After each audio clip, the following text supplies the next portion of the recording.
Quando a gente pensa no futuro da tecnologia na China, qual cidade vem à mente? Pequim? Xangai?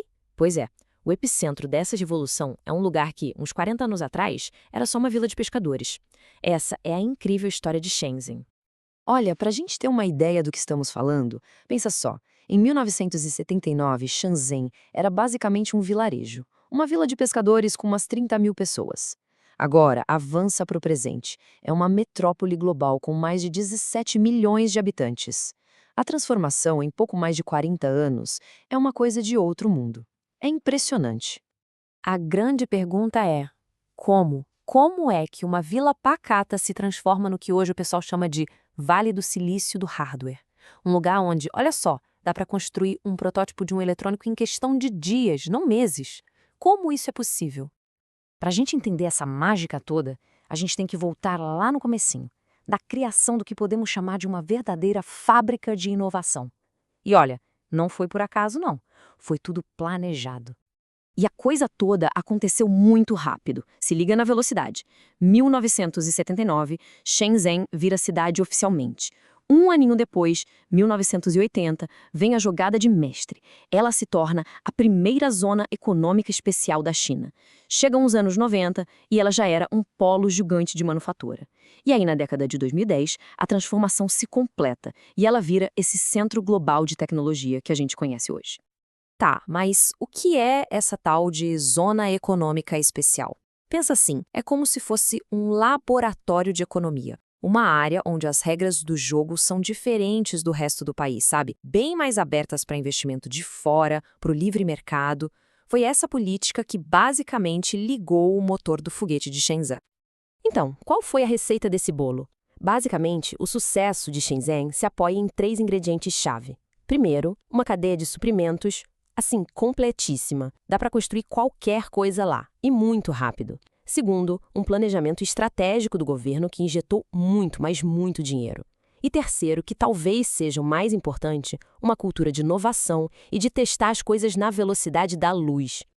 E o que nasce de um ecossistema desses?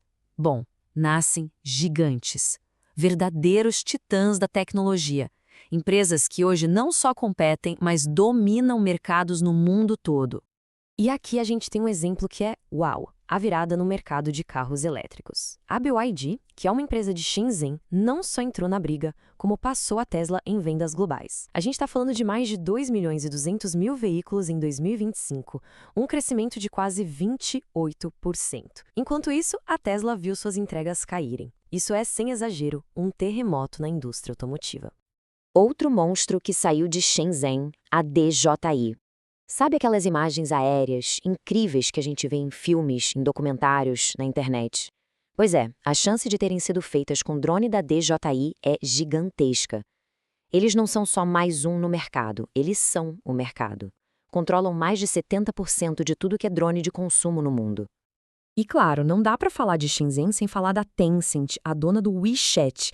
E olha, chamar o WeChat de aplicativo de mensagem é até uma ofensa. É um super app. Imagina um app que é seu WhatsApp, seu banco, sua rede social, seu delivery, tudo junto. É isso. Com mais de 1,2 bilhão de usuários, ele é simplesmente essencial no dia a dia por lá. Essa citação do Daniel Freitas resume tudo perfeitamente. Shenzhen não é mais só um lugar que fabrica coisas. É um laboratório vivo em escala real, onde o futuro da robótica e da automação está sendo testado e colocado em prática agora. E o mundo todo está de olho. Então vamos dar um passo para trás agora, sair um pouco de Shenzhen e olhar o quadro maior. Porque o crescimento da cidade não é um caso isolado. Ele faz parte de um plano muito maior, uma estratégia nacional para colocar a China na liderança absoluta da corrida global pela automação. E para a gente ter uma noção da escala dessa ambição, se liga desse número: 290 mil. Esse foi o número de robôs industriais que a China instalou em um único ano, em 2022. 290 mil. Isso é mais do que o resto do mundo inteiro somado. É um investimento em automação que é difícil até de imaginar. Isso não é só um número no papel, não. São máquinas de verdade, como essa aqui, um robô da Xiaosun, que é uma das empresas chinesas que está na linha de frente, construindo os braços e cérebros que estão movendo essa revolução industrial lá no país. Esse gráfico aqui ajuda a gente a colocar as coisas em perspectiva. A densidade de robôs na China, ou seja, quantos robôs existem para cada 10 mil trabalhadores, pulou para 392. A média mundial é 141, então já está bem acima. A Coreia do Sul ainda está na frente, é verdade. Mas o ponto principal aqui não é nem quem está em primeiro, e sim a velocidade com que a China está subindo nesse ranking. É impressionante. E tudo isso conta uma história de evolução, uma jornada muito estratégica. A China começou lá atrás sendo a fábrica do mundo, né? Basicamente montando tecnologia que vinha de fora. Depois, passou a desenvolver a própria capacidade, as próprias peças. E hoje? Hoje ela está na ponta, criando tecnologia do zero e, em muitos casos, definindo como o futuro vai ser, em áreas como 5G e inteligência artificial. Só que nem todos são flores, né?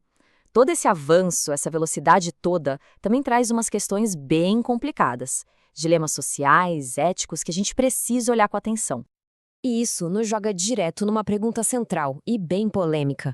A linha que separa segurança de controle, onde é que ela fica? A escala da rede de vigilância por lá é algo difícil de visualizar. Já em 2019, o país tinha 170 milhões de câmeras instaladas. 170 milhões. E o crescimento disso foi exponencial. A projeção era de instalar mais 400 milhões de câmeras até 2021. 400 milhões a mais, criando assim uma das redes de monitoramento mais completas que já existiam. E a gente não está falando de câmeras comuns, passivas. São verdadeiros olhos cibernéticos turbinados com inteligência artificial e reconhecimento facial. É uma tecnologia que permite monitorar a população em tempo real, numa escala que, bom, até pouco tempo atrás, a gente só via em filme de ficção científica. E tudo isso nos deixa com uma reflexão final. A China não está mais só correndo junto na corrida tecnológica. Em muitas áreas, ela está ditando o ritmo da corrida. Então a questão que fica no ar não é mais se a China vai liderar, mas sim como o resto do mundo vai reagir. Como todos nós vamos nos adaptar a essa nova era em que a automação e a tecnologia são definidas por padrões e ambições completamente novos?